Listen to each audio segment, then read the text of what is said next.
Reyhanın bu dünya reyhanın Derken hayran şeyda bülbül Revşun atar revşun şolbul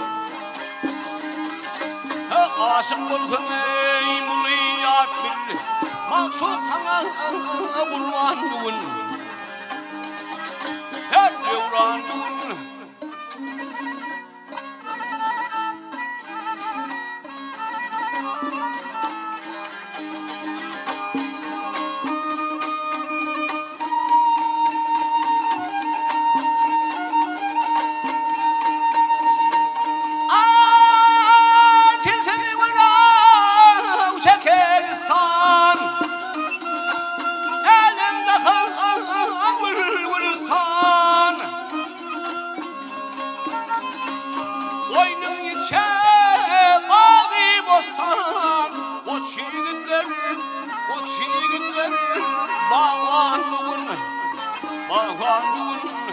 o çiğitlerim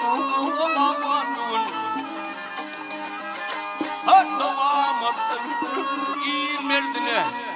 ağın vermeden şey vurduna sakasın bir derdine parağıdın parağıdın dermanın firmanın Parağıdan pirmanın devranın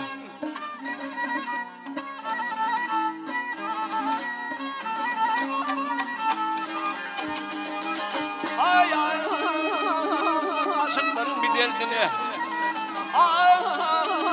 Aşıkların hava derdine Parağıdan pirmanın Ay